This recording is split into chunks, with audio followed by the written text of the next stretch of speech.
Vocês viram quanta coisa legal que a gente vai absorvendo, mesmo que a gente já saiba um pouquinho, dá sempre para ter uma reflexão diferente, né, das coisas que acontecem.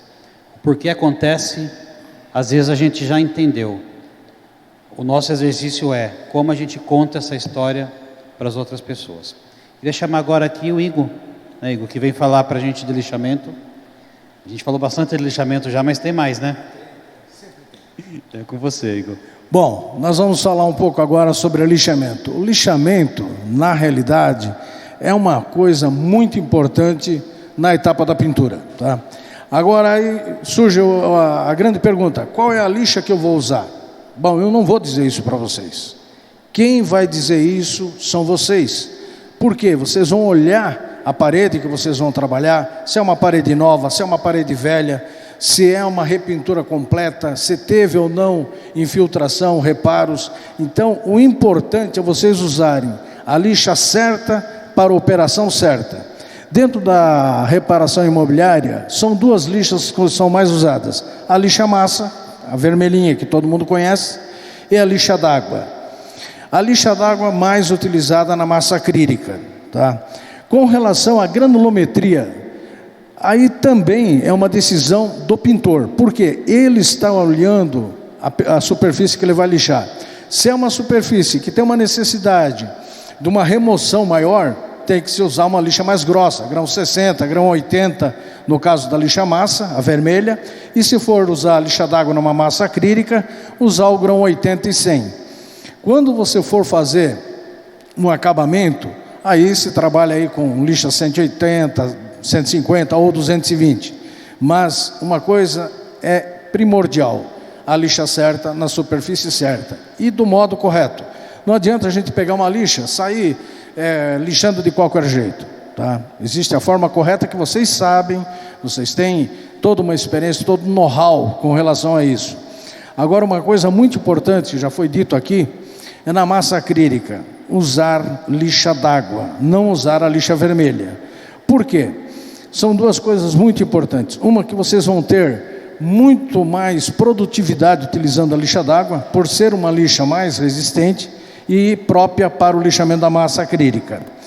Agora, vocês estão usando muito os discos da lixadeira girafa. Ela também é a mesma situação. Dependendo do acabamento, dependendo da superfície, vocês vão usar as granulometrias aconselháveis para cada operação. Tem operação que é necessário somente passar lá uma grão 150 para tirar o brilho da pintura anterior, certo? É uma pintura que está à vista do cliente velha, porém ela está uniforme, ela está sem trinca, sem rachadura, sem nada. Então, é simples fazer um lixamento utilizando o grão 150 para criar um fosqueamento geral. Esse fosqueamento, você tem que tomar um cuidado para não deixar imperfeições no meio da parede, porque se deixar imperfeições, o que vai acontecer? Vai nascer a famosa bolha. Por quê? Porque a tinta nova não vai aderir na tinta velha. Então tem que se fazer um lixamento uniforme de toda a superfície a ser lixada. Agora volto a dizer, depois que foi feito isso, também já foi dito aqui, é necessário fazer uma limpeza completa da parede. Usar um pano úmido para retirar todo e qualquer resíduo. Hoje vocês já têm máquinas com sucção, que tira o pó, mas não tira 100% do pó. Sem aquele pano úmido, tá? Que é uma coisa simples, isso aí é primordial. Tem que se fazer antes de se iniciar o processo de repintura. Tem que se tirar toda e qualquer partícula de pó existente na parede, porque caso contrário vai ocorrer o quê? As famosas bolhas. Isso aí vai atrapalhar o trabalho de vocês. Então é uma tarefa simples. E também foi dito, todo mundo tem lá o seu braço esquerdo. Bom, vamos lá dar uma conferida no que o braço esquerdo fez, verificar se está tudo ok, passa a mão ali antes de colocar a tinta na parede, porque caso contrário, como o nosso colaborador aqui falou, você vai chegar, está para entregar a obra, aparece uma bolha, aparece uma mancha. Então, o processo de lixamento é uma coisa muito importante dentro do processo da repintura. Porém, ele tem que ser executado da forma correta e a utilização da lixa correta para cada finalidade. E essa lixa correta, que eu falo na granulometria e no tipo, são vocês que estão ali na obra que vão diagnosticar. Massa corrida normal é a lixa massa normal. Massa corrida, massa acrílica é lixa d'água, para garantir uma melhor produtividade e um melhor acabamento na obra de vocês.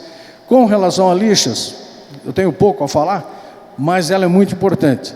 E eu acho que não existe uma repintura sem a lixa. E a lixa, ela tem um valor praticamente insignificante perante os demais produtos utilizados numa repintura. Por esse motivo, eu gostaria de salientar, não vamos usar uma folha de lixa para fazer uma parede inteira, porque vai ocorrer aquilo que foi mencionado também. Vai dar aglutinação da partícula velha, da tinta na folha de lixa. E aí você vai vitrificar e não vai lixar. Então é preferível usar uma folha a mais de lixa, 2 folhas a mais de lixa, que o cliente, na realidade, ele não vai ter uma percepção de valor nisso. Ele vai ter uma percepção num trabalho de melhor qualidade executado por vocês. Tá? Então, com relação a lixas, seria mais ou menos isso. E não esquecer, a lixa certa, na superfície certa. A granulometria certa, na operação certa. Não vamos fosquear com uma grão 80, né? Vai ter mais vai arranhar a parede inteira, parece que um monte de gato se pendurou nela. Então, nesse caso, é usar uma lixa intermediária, 150 ou 180, dependendo da necessidade que vocês mesmos vão diagnosticar pela experiência que vocês têm. Da minha parte é só, agora convido o nosso jovem aí para dar continuidade. Muito bom, Igor, obrigado. É isso aí, galera. A pintura começa com o lixamento, né? Então, se a gente se planejar certinho, você pode ter certeza, 1 hora que você gasta mais lixando a tua superfície vai evitar sérios problemas depois. E depois do lixamento vem remoção de pó. Tá? Isso é fundamental para que a gente tenha uma pintura lá na frente com qualidade. Queria chamar agora o Everton. O Everton vai dar continuidade aqui na nossa palestra. Everton, com você, amigo. Pois bem, pessoal, dando continuidade aqui, né? Vamos falar do que? De eflorescência, né? Nada mais é do que foi comentado no início, né? A umidade é a mãe das patologias e a eflorescência acaba se destacando. Quem aqui nunca se deparou, né, numa obra com manchamentos, né, esbranquiçados ali, né? Isso normalmente você repara muito bem próximo dos rodapés, né? Mas não só nos rodapés, construções novas, né, reboco novo, que não teve a cura adequada, não respeitou ali o período de 28 dias, que seria a cura daquele reboco. Pode ser por questões estruturais também, ali pode estar trazendo essa patologia da eflorescência, né? Então ali, como vocês podem ver, são situações que pode se dar para cima da parede, acima de 1,20 m. A gente comentou logo, o Antônio comentou logo no início, né, que traz muita patologia de umidade que vem ali do alicerce, né, para a sua parede, mas ela pode vir por outros caminhos, né, pequenas fissuras, trincas no substrato. Ela permite a penetração dessa umidade e, consequentemente, essa umidade ela vai querer transpirar, vai querer sair da parede e ela acaba arrastando esses sais alcalinos, trazendo aquelas manchas esbranquiçadas. Então, a evaporação dessa água que acabou se filtrando na parede, ela vai trazer esse tipo de resultado, de manchar a sua pintura, né? Acúmulos de sais alcalinos, como tinha dito, né, é outro ponto que traz também essa reação das manchas ali no substrato, né? A falta da cura do reboco, como comentado também, ela vai fazer isso, né? E quais as resoluções, né, que eu posso estar fazendo? Primeiramente, né, se é um reboco novo, aguardar a cura dela. E qual que é o período? 28 dias. Não é eu, Everton, não é o Alberto, não é o Carlos, não é o Igor que fala isso, não. Isso segue normas, tá? E tem que ser respeitadas para poder o produto que vocês tiverem adquirido ali e for feito a aplicação, trazer o resultado esperado, tá? Correções das fissuras, porque essas fissuras também podem permitir a penetração da água da chuva, da garoa, do sereno, do orvalho, e isso vai arrastar esses sais alcalinos, trazendo essas manchas de eflorescência. E Após feito essas correções, vou fazer o quê? Vou fazer o nivelamento, vou fazer a aplicação do fundo preparador de paredes. Vocês perceberam uma coisa? Foi falado do fundo de preparador de paredes um pouco antes, né, para outras patologias. E a gente costuma falar que o fundo preparador é um produto coringa. É utilizado em diversas situações, né? Isso é verdade. Pode ser no finalzinho? Tá, por favor. Oi.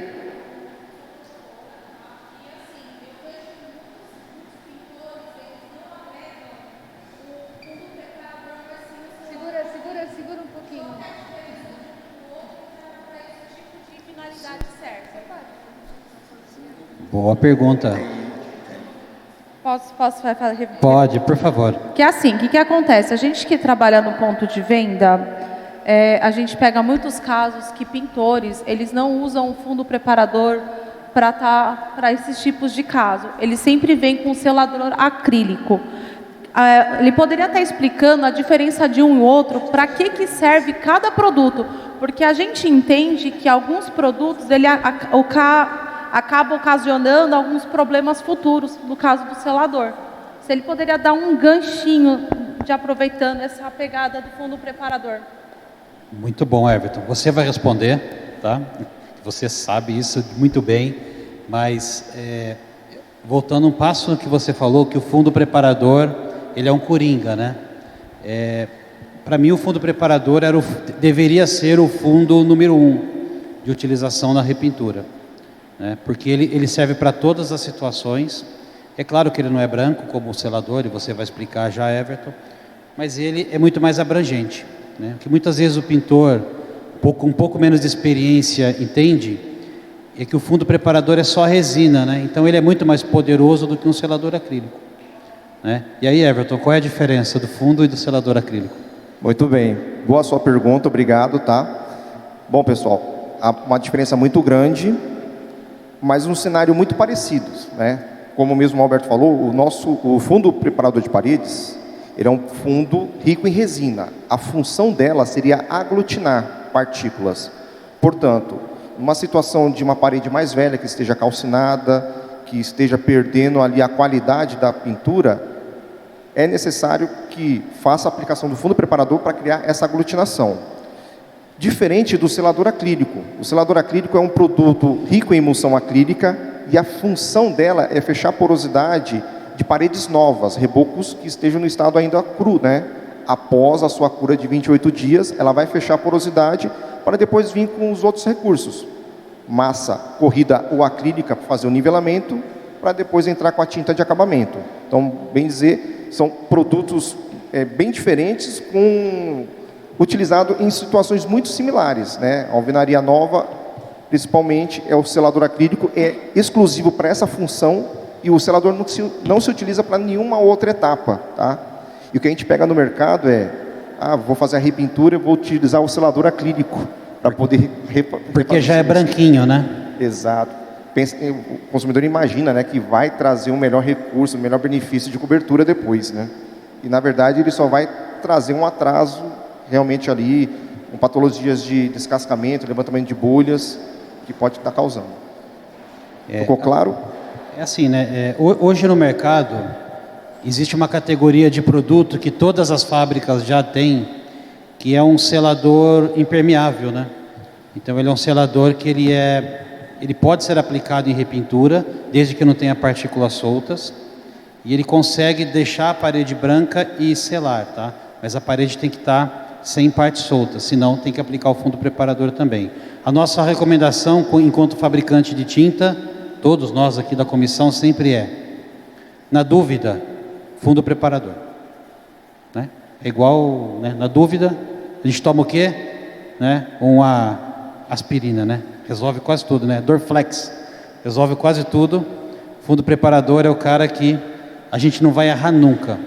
Pode ter certeza. Igual pizza de calabresa, todo mundo gosta. É mais fácil pecar pelo excesso que pela falta, né? Perfeito.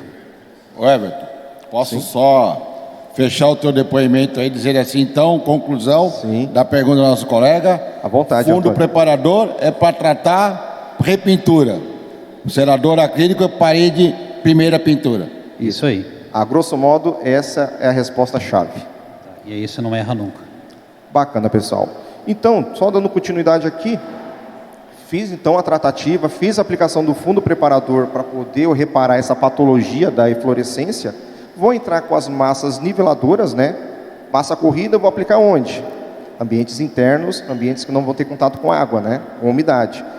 E a massa acrílica para áreas externas ou até mesmo ambientes internos, esses ambientes que vão ter contato com umidade, para depois entrar com a pintura final ali. Bacana? E a saponização? Nossa, que termo é esse, né? Saponificação, ele é um termo técnico que nada mais é que uma reação quando o consumidor profissional utilizou o esmalte sintético na alvenaria como acabamento, né? Hoje nem tanto, porque os fabricantes hoje já modificaram sempre com melhorias a formação dos esmaltes, mas no passado existia muito dessa ocorrência, né? O pessoal procurava trabalhar com esmalte sintético para aplicar em barrados de escolas, de oficinas, né? E muitas vezes ele se deparava com esse tipo de característica, de patologia, né? Então o que acontece? Quando aplicado o esmalte sintético na alvenaria, né, ela acaba dando uma reação química, onde os composto alcalino, a composição acaba criando uma reação com o esmalte, trazendo um certo desgaste ali no filme da pintura, né? E até então, qual que seria a resolução? Primeiramente, nós temos tintas adequadas, tintas com acabamento brilhante, né, similares ao esmalte sintético, que você pode aplicar na alvenaria, o acabamento semibrilho, né? E até então, qual que é a tratativa que a gente vai estar fazendo ali, né, desses problemas, né? A gente vai ter que fazer o lixamento, remover o máximo possível ali do esmalte, né, do acabamento do esmalte ali, voltando ao substrato, né? Aí o Ingo pode até comentar conosco, né, qual que é a melhor lixa, de repente, que a gente pode estar utilizando nesse cenário, né? Bom, aí volta aquela frase que eu falei. Ninguém melhor que o pintor para saber, porque tem que ver como é que está o estrago. Exato. Tá? Se o negócio tiver que remover tudo, entrar aí com lixa número 80, 60, tá? Ou senão com os discos da girafa na mesma granulometria, e aí se não tiver num estado muito avançado, aí sim pode-se entrar com uma granulometria menor. Mas nesse caso aí, a utilização aconselhável de folha seria a lixa d'água, ou senão a lixadeira girafa, e dá o acabamento na lixa d'água. Bacana, obrigado, Ingo. Então, já dando uma resolução para vocês aí, essas lixas são as mais adequadas ali, mas principalmente, como vocês têm que fazer essa avaliação no local mesmo para ver qual o estado desse substrato, para ver qual que vai ser o melhor recurso ali de aplicação. Obrigado. E como acabamento, né, assim, utilizar as tintas à base de água, né, pode estar usando desde a tinta acrílica, que seria o melhor recurso, né, ou até mesmo o esmalte à base de água, que é um recurso que temos hoje, né, com resina acrílica, ela não cria essa mesma reação que o esmalte sintético, alcalino, poderia estar trazendo ali nesse tipo de substrato de saponificação, certo? E o desagregamento, pessoal, em alvenaria, é uma patologia que a gente pega bastante aí no campo, né? Vocês se deparam muitas vezes com esse cenário nas obras, né? E ela acaba ocorrendo por quê? A argamassa, né, com traços incorretos, acaba ficando mais fraco ali e acaba se degradando, consequentemente arrastando a tinta também como desplacamento, né? Mas também contaminações da própria areia, né? Areia, a gente pega algumas obras aí que o pessoal acaba querendo baratear o custo da obra e pega matérias-primas de má qualidade, né? Quem nunca ouviu a expressão, está usando areia de praia, né? Bem contaminada ali e fazendo os traços ali com cimento para fazer o reboco. E eu já identifiquei muito esse tipo de situação em reboco, aquele que vem no caminhão, né? Que não é aquele que é feito na obra. E às vezes ele vem com traço de cimento menor, ou para ser adicionado cimento na obra, o pessoal não põe a quantidade certa. Então reboco pré-fabricado é algo para vocês tomar bastante cuidado e prestar atenção quando a obra for nova. Pegue aí a mão e passa lá. Se a sua mão conseguir fazer um buraquinho no reboco, você pode ter certeza que esse reboco está bem fraco e vai acontecer o desagregamento. Exatamente. Tá? Outros pontos que também podem enfraquecer essa massa, né, seria por conta de infiltrações, né? O próprio fungo, que é o processo inicial ali do mofo, né? Ele pode comprometer também aquela massa, a massa de reboco da parede. Consequentemente, que você já faz o hidrojateamento para remover aquela contaminação, você já consegue perceber que a própria massa já está comprometida e já começa a desplacar, por conta de pequenos pontos de fissuras que permitiu essa infiltração dessa umidade. Então, são casos que pode trazer esse tipo de ocorrências nas obras que vocês pegam, tá? Então, qual que é a tratativa que temos que fazer ali? Entendendo que está nesse cenário, temos que fazer a remoção geral desse reboco, né, fraco, desse reboco comprometido, tá? Remova tudo que estiver solto e refaça novamente, né, com traços adequados, né, com traço de reboco, aguardando a cura. Quem nunca pegou uma situação de, puxa, agora vai vir um feriado prolongado, né? Vou aproveitar o feriado, vou pintar minha casa, porém a minha parede está toda danificada, onde eu vou ter necessidade de remover o reboco velho e fazer uma mistura de areia e cimento ou argamassa para fazer o nivelamento. Sim. Só que eu tenho que terminar essa obra naquela semana do feriado. E aí? Não vai acontecer de momento o problema de desagregamento ou até mesmo da própria eflorescência que eu comentei um pouco atrás. Mas isso vai te trazer patologias mais à frente, independente de marca ou qualidade de tinta que vocês estiverem aplicando ali, né? Então, fazendo a recuperação do reboco, vou aguardar a cura de 28 dias, e aí sim, nesse traçado novo, que está com a massa nova, eu vou aplicar o selador acrílico para fechar a porosidade. E se for um cenário que o reboco, ainda assim, a pintura esteja danificada, e eu raspe apenas a tinta e o reboco não tenha necessidade de fazer a raspagem ou a recuperação dele, aí sim eu entro com fundo preparador de paredes, devidamente diluída, de forma que apresente um aspecto sempre fosco. Ele não pode refletir brilho, tá? Então, casos superficiais, né, conforme comentei, aí entra com a aplicação do fundo preparador de paredes, né? Vou fazer o nivelamento, se for necessário, ali com as massas corretivas, massa corrida novamente, ambiente interno, que não tenha contato com umidade, ou massa acrílica para áreas externas e essas internas que tenha esse contato com umidade. Tranquilos? E o descascamento, né? O descascamento já está acontecendo no filme da tinta. Então, a pintura sobre pó é um outro ponto que pode trazer essa reação do desplacamento, né? Do descascamento do filme da tinta, né? A preparação inadequada da parede também vai trazer esse tipo de patologia, né? E qual a resolução que é básica, que a gente comentou até um pouco antes ali com o Antônio, né? Fazer a limpeza, remover todas aquelas partículas soltas desse substrato, tá? Não adianta passar a vassoura superficial, que esse pó não vai ser eliminado 100%. Você só vai estar espalhando o pó de um lado para o outro. Então, pegar aquele pano úmido, repassar por toda a área, certificar que a parede esteja completamente limpa, livre desses contaminantes. E aí depois, sim, vai fazer a aplicação do fundo preparador de paredes, né? Muitas vezes a parede pode até estar no estado de calcinação. E a calcinação, ela vai criar aquele pozinho, né? O filme da tinta, ela queimou a resina e ficou apenas o pigmento, ficou apenas a carga. E essa calcinação, por mais que eu passe um pano úmido para remover o pó, ele não consegue ser eliminado 100%.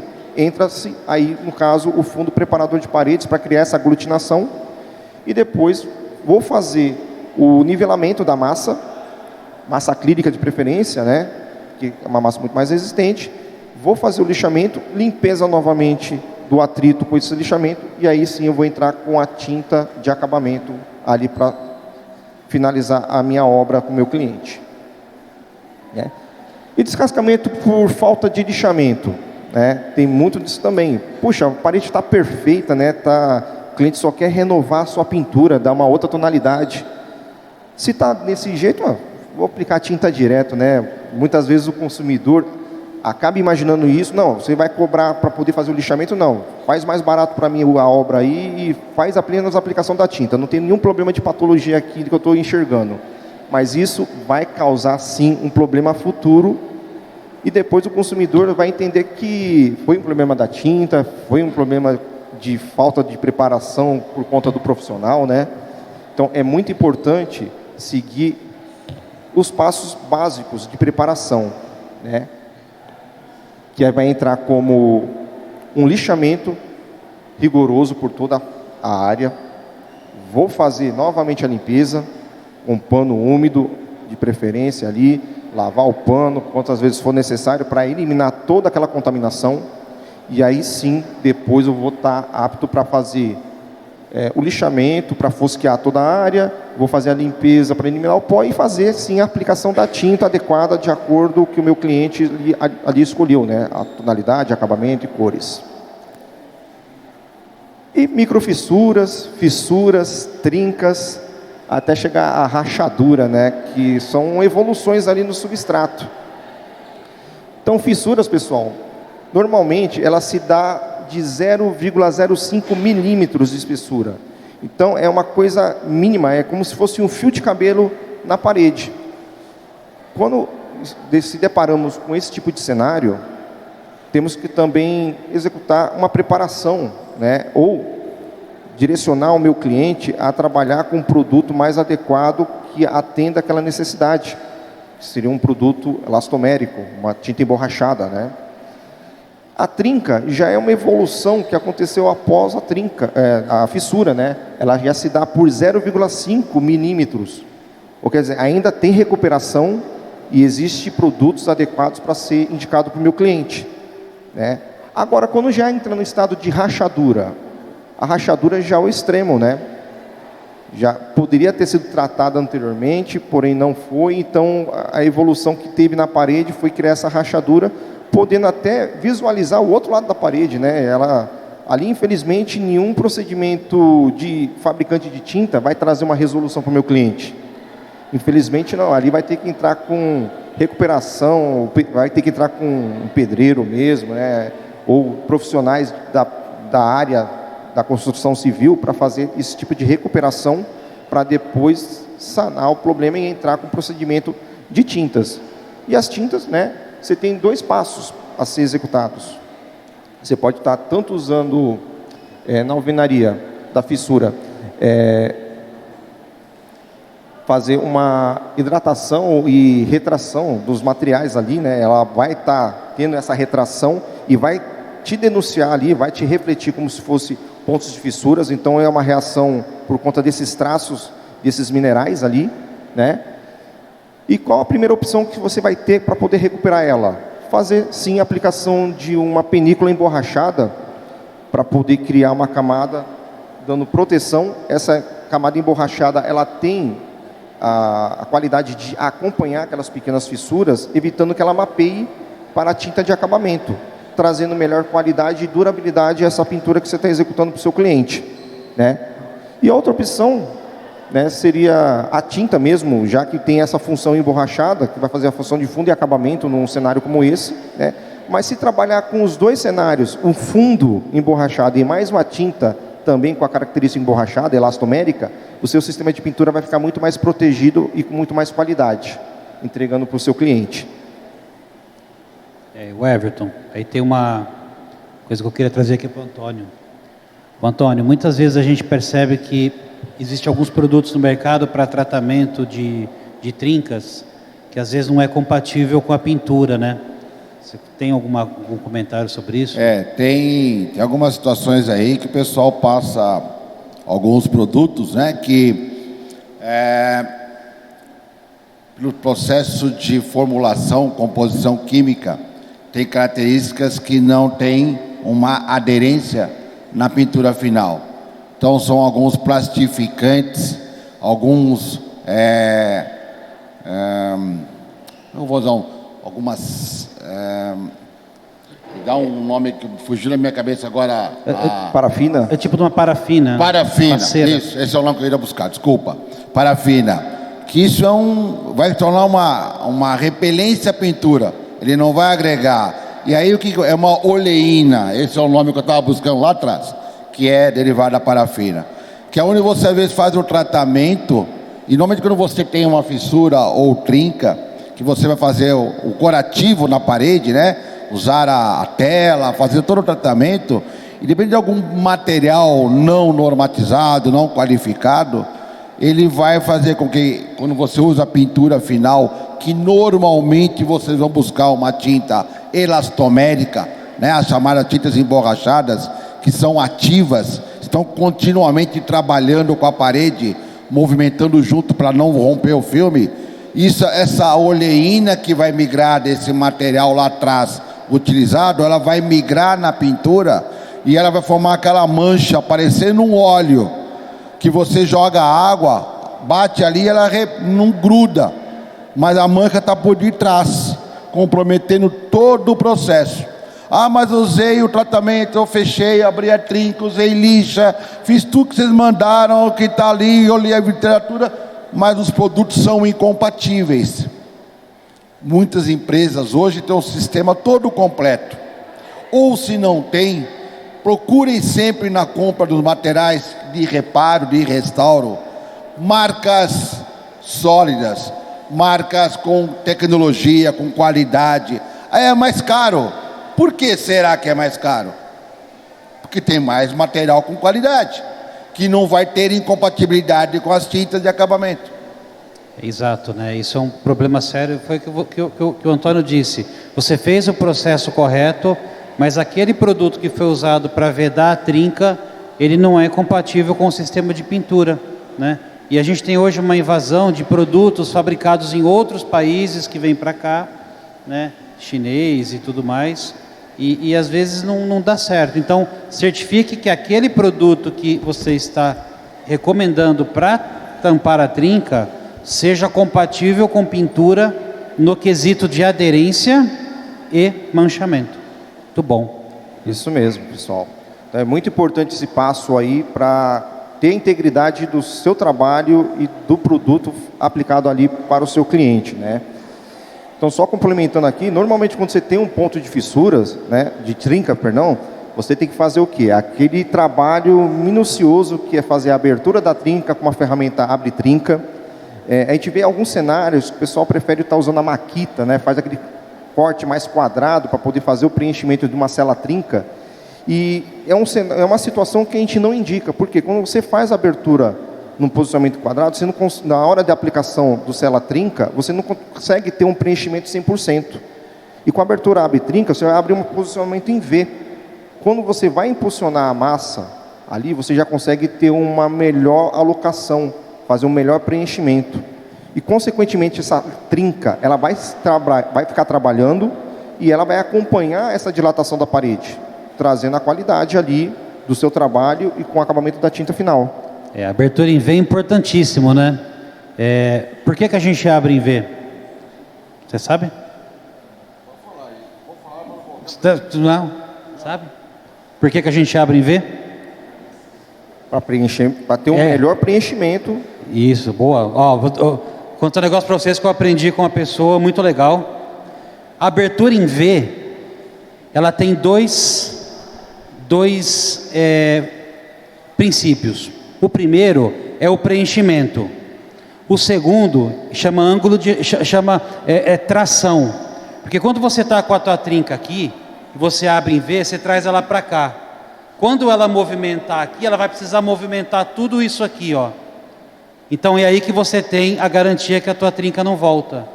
Entendeu a ideia? Você está com a tua trinca aqui, ó. Aí você abre em V. A tua trinca foi para onde? Para cá. Quando você preenche, essa trinca dilatar, ela um milímetro de dilatação aqui, ele é disperso. Então, essa tração que está aqui, ela é distribuída para essa área aqui. E isso faz com que a sua trinca não retorne ou demore muito mais tempo para retornar. Então, você tem duas coisas, o preenchimento e a tração mecânica do movimento da sua trinca. Ela não está mais movimentando aqui, ela está movimentando aqui. E esse movimento pequenininho que ela faz aqui, ó, ela precisa de muita força para movimentar tudo isso. Então é por isso que abrir em V, de uma forma bem bacaninha, de uma forma bem legal, vai garantir que a sua trinca não retorne. Tá? Então tem dois, é o movimento mecânico e o movimento de próprio preenchimento da trinca. Tá bom? Física pura, hein? Isso aí. Por isso que a gente conhece quem conhece, tá? Sou um engenheiro que era especializado em impermeabilização de hidrelétrica, que eu conheci, que me trouxe essa informação.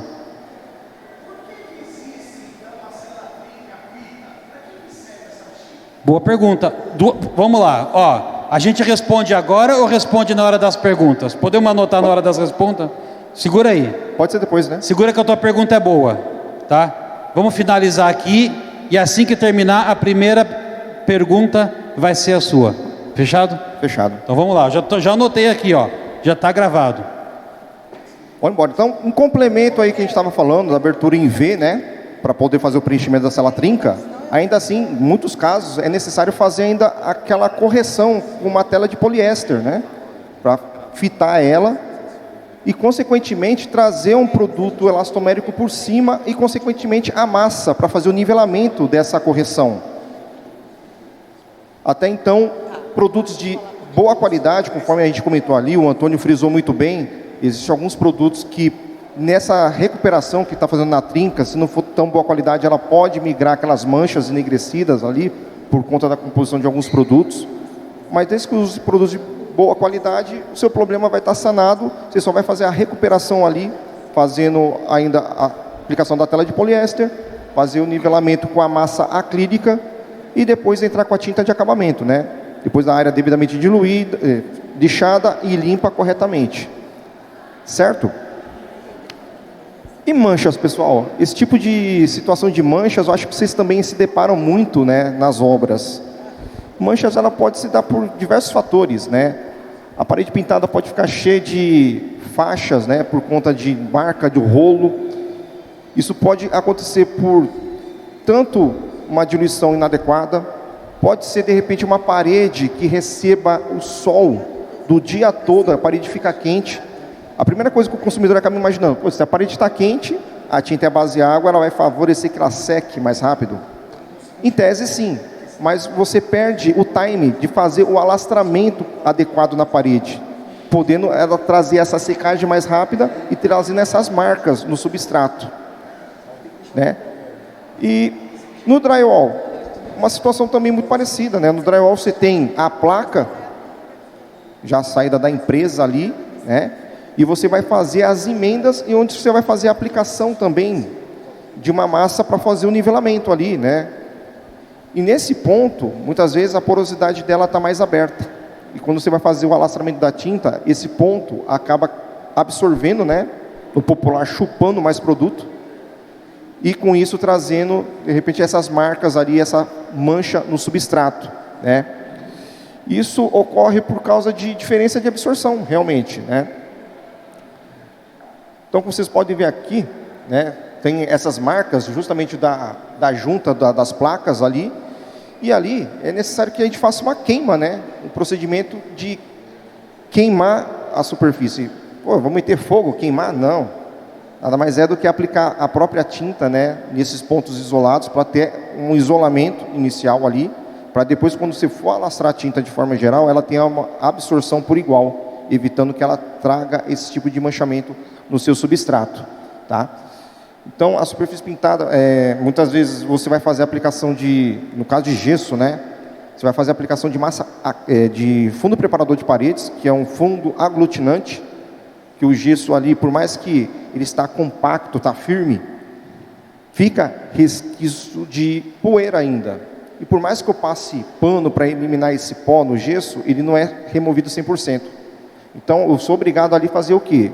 A aplicação de um fundo aglutinante, que é o fundo preparador de paredes, né?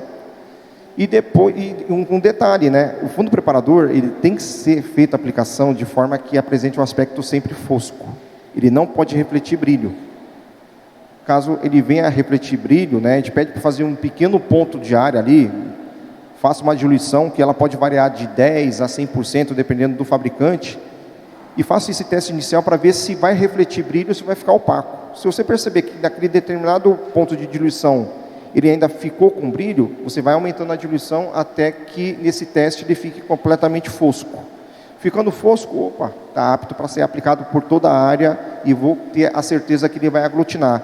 É uma certeza que o produto vai conseguir penetrar nesse substrato, vai criar aquela fixação e aí vai garantir a qualidade depois da minha tinta de acabamento, tá? E superfícies com pintura, né? Que normalmente a gente pega em situações de que é necessário aplicar mais demãos para poder trazer esse nivelamento. É por conta de absorção por pontos de correções, né? De repente eu fiz uma determinada correção com a massa corrida, a massa acrílica em alguns pontos para preencher buraco de prego, de parafuso, ou até mesmo trincas, fissuras, que eu fiz todo o trabalho, eu tenho que fazer a queima da massa novamente ali, né? Para poder criar neutralizar essa base, para depois eu entrar com a tinta por igual e ela criar um acabamento uniforme no meu substrato, certo? E manchas por extração, isso aqui também é um caso que a gente pegou bastante, assim, em situações mais no verão, né? Aquele sol intenso durante o dia e vem aquela pancada de chuva no período da tarde. E o profissional fez a execução da pintura, né? Puxa, o dia está favorecendo que eu trabalhe bem aqui, né? Mas não preveu que São Pedro ia sabotar a pintura, né? É isso aí, esse é o tipo de situação que não é culpa de quase ninguém, né? Porque pintou, veio aquela chuva, aquela nuvem, choveu, né? O bom é que é fácil de resolver, né? Exato. Isso não acontece com todos os fabricantes, né? Não é exclusividade apenas de um. Mas isso acontece por quê? A tinta, no momento que você faz a aplicação, por mais que você perceba que ela esteja seca ao toque, normalmente em questão de 30 minutos, 1 hora, está seca ao toque, entre demãos, intervalo de médio de 2 a 4 horas, ela não teve a sua cura total. Essa cura total, ela leva 28 dias, né? A gente até fala arredondando 30 dias, que ocorre essa cura total dessa tinta, para poder evaporar todos os componentes que tem ali na sua composição, né? Porque ali tem resina, tem pigmentos, aditivos, solventes, diluentes na sua composição. E um desses componentes, ela vai entrar com a sua cura total por evaporação, que a olho nu não é perceptível, mas ocorre por evaporação. E quando ocorre esse pingo isolado de água, aí pode ser por questão de chuva, pode ser a garoa, o o orvalho, pode criar essa rasta desses solúveis da composição da tinta, trazendo essas manchas esbranquiçadas, normalmente que você vai estar observando na sua parede. A resolução é bem simples, né? Que seria fazer o quê? Uma lavagem com água em abundância. Então, nesse caso aqui, eu vou jogar a água de forma que eu faça uma cortina de cima para baixo. Essa água, você vai perceber que ela vai arrastar uma espuma, como se estivesse saindo um sabão, um detergente da parede. Você fazendo essa lavagem, removendo esse solúvel que vai sair de forma de espuma, você meio que faz que acelere um passo da cura da tinta, que seria a remoção desses solúveis, que não interfere em nada na qualidade da tinta, é apenas um componente para deixar ali a tinta toda em equilíbrio. Você consegue remover ela 100% e, consequentemente, a parede elimina aquela mancha, voltando ao estado natural ali, original da pintura que foi oferecida para o seu cliente, tá? Só que um ponto muito importante, pessoal, essa lavagem tem que ser feita o mais breve após o ocorrido. Porque da mesma forma que a tinta tem a sua cura que leva 30 dias, se a gente demorar muito a fazer esse procedimento de lavagem, a mancha também acontece de curar junto com o restante da tinta e aquela mancha vai ficar permanente ali.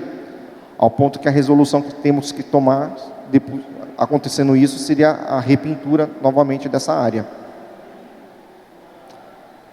E o amarelamento de gesso, né? Uma situação que a gente pega também em obras.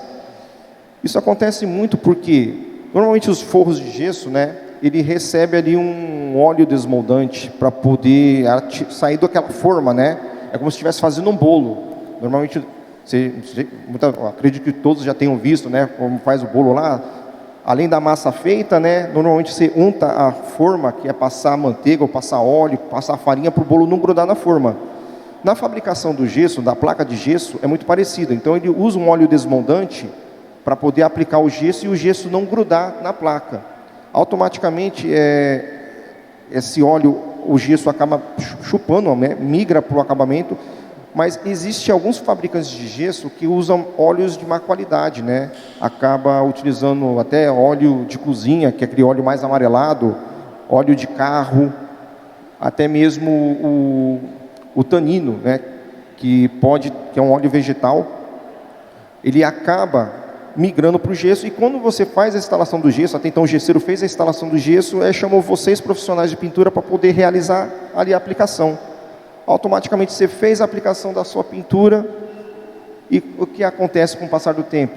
Aquele óleo começa a migrar do acabamento da tinta, trazendo aquelas manchas amareladas. E aí? Normalmente o consumidor vai falar, não, mas o que você fez aí para poder estar manchando? Não, a tinta é branca, a tinta não tem essa qualidade de manchar, né, a esse ponto. Não só branco, mas qualquer outra cor.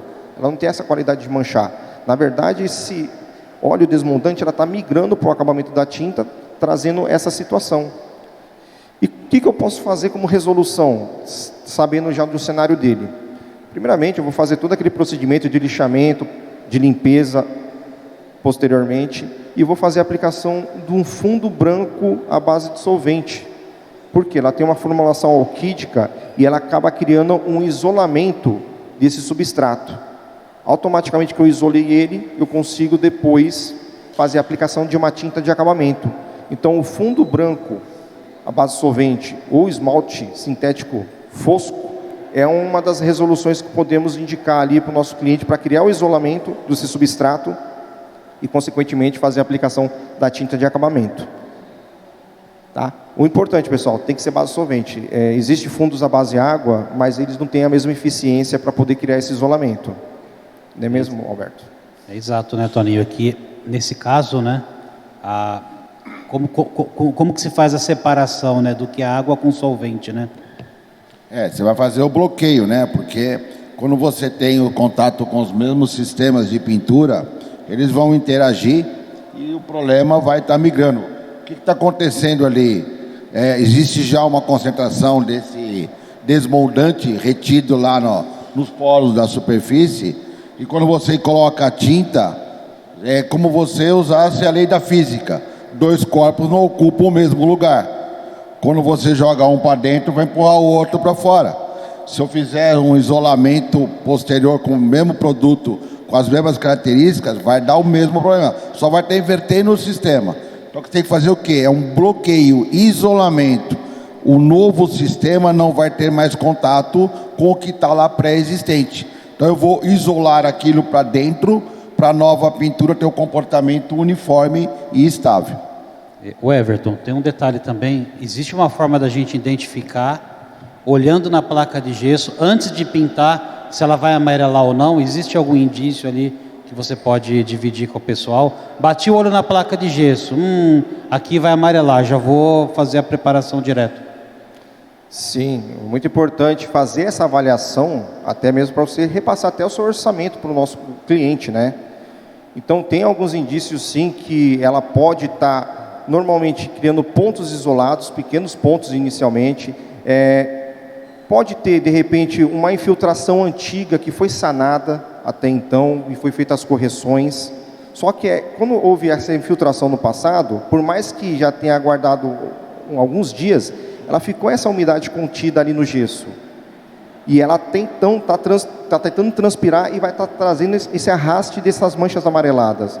Então, quando a gente já conversando com o cliente, já tendo a ideia que de repente houve já um problema no passado, que já foi sanado, que não tem mais essa infiltração, esse vazamento, eu já posso simplesmente de repente já trazer essa resolução antes, né? Criar esse isolamento para depois entrar com o procedimento de pintura. E aí tem uma dica bem legal para vocês também. Hoje é pouco utilizado, tá? Mas pode ser que alguns lugares ainda tenha. A gente está falando de gesso em placa. Todo mundo está ligado aqui, né? Que é aquele gesso que ele fica com aquela placa, e aí o gesseiro junta uma placa na outra e amarra ela na estrutura. Tudo bem? É aí onde acontece esse problema. Normalmente o gesseiro ele mistura no gesso mole alguma coisa ali para poder o gesso ficar firme. Eles chamam isso de bucha, né? Então você tem ali alguns que usam uma manta, tipo uma lã de vidro, mas tem uns que usam sisal. Exato, sisal, todo mundo sabe o que é sisal? Quem é pintor mais antigo aí, que usava aquela brocha para passar cal, né? Que é ou aquela corda vermelha, aquela corda amarela que a gente vê, que é uma fibra natural, né? Então o sisal é uma fibra natural. Um dia foi uma planta desse tamanho assim, que usa para fazer corda. Essa planta, ela tem lá dentro dela adormecido o tal do tanino que a gente falou anteriormente ali, que quando entra em contato com água, o que acontece? Amarela, migra. Então, se você souber se o gesso foi feito com lã de vidro ou feito com sisal, também vai te ajudar a entender se aquilo pode amarelar ou não. Então, se foi feito com sisal, cara, já entra de cara com fundo sintético à base de solvente, tá? Alguns lugares, porque o sisal é mais barato, né, do que a lã de vidro. Então é um ponto para vocês também ficarem ligados aí na prevenção do problema, né? Como o Everton disse, são sinais que você olha e fala, aqui vai dar problema, já não vou nem pintar de cara, não vou nem esperar dar problema, já vou entrar com a solução direto. Bacana? Bacana, Alberto. Pessoal, e quando temos o cenário de um brilho com excesso ali, né? Principalmente no gesso. Normalmente, o gesso, a gente tem que fazer esse isolamento, né? Fazendo a aplicação do fundo preparador. E a gente pega muitos cenários que o profissional, ou muitas vezes o próprio consumidor que queira fazer ali o serviço, ele não se atenta ao que o fabricante recomenda ali, né? Fazer uma diluição, fazer a aplicação com o produto que mantém um acabamento sempre fosco. E com isso, ele pode criar um cenário ali de uma parede vitrificada, né? De uma parede que esteja com excesso de brilho. Pela foto, não sei se dá para ver muito bem, mas aqui não foi uma pintura ainda realizada como acabamento, não foi um acabamento semibrilho. Ali foi apenas o fundo preparador aplicado nessa parede de gesso e acabou criando essa vitrificação. Então, qual que vai ser o cenário a ser tomado aqui? Executar um lixamento, né? Aí eu chamo o Igor para nos dar uma dica, pelo menos qual tipo de lixa, né? Para um cenário de brilho ali, que eu posso estar indicando aí para vocês, profissionais, que a gente pode estar indicando para o nosso consumidor. Olha, para eliminar esse brilho, tem se usado muito a lixa telada, tá? No gesso, porque ela dá uma rentabilidade muito maior, um acabamento melhor com um esforço bem menor. Então a lixa mais indicada nesse caso seria a lixa telada. Muito obrigado, Índio. Então, mas podemos até evitar esse cenário antes se a gente seguir ali os orientativos, né, de fazer um teste para fazer a aplicação do produto e ele venha demonstrar um acabamento ali sempre fosco, tá? Isso já estaria poupando trabalho para vocês ali, ou melhor, retrabalho para vocês, né? Bem dizer. E um outro ponto, né? Diferença de tonalidades, né? É um outro ponto que vocês possivelmente pegam nas obras também, né? Isso pode acontecer tanto por situações de recortes da pintura na parede, pode ser por conta de retoques em pontos isolados, né? Por tempo de pintura, né? Muitas vezes foi executada a pintura dentro daquele mês, só que só foi dado retoque no ponto final, já para poder entregar a obra. E tintas acrílicas, até então, eles não têm o hábito de aceitar esses retoques isolados. Os retoques ficam muito perceptivos quando você faz essa aplicação, né? Ou até mesmo a falta de homogeneização. É um ponto que pode estar trazendo também ali a característica dessas diferenças de tonalidades, né? Então, são cenários que pode estar trazendo essa diferença de tonalidade. Não só isso, mas muitas vezes também algumas tonalidades que nós fabricantes, né, temos de tons mais escuros, necessitamos ali de fazer a aplicação de uma tinta fundo, né, um primer, muitas vezes para poder evitar essa diferença de tonalidade também. Muitos cenários a pintura já está realizada e outros pontos que de repente vai estar entrando com um procedimento de pintura nova, foi feito aumentaram lá o galpão, aumentaram o quarto, né, fez o puxadinho da casa e pontos já está pintado, outros pontos vai entrar com pintura nova e necessita ali de realmente ter essa selagem desse substrato para depois entrar com a tinta de forma geral, evitando essa variação ali de tonalidade, pessoal. E aí, Alberto, acho que encerramos por aqui? Eu acho que sim, tá? Muito bom, Everton.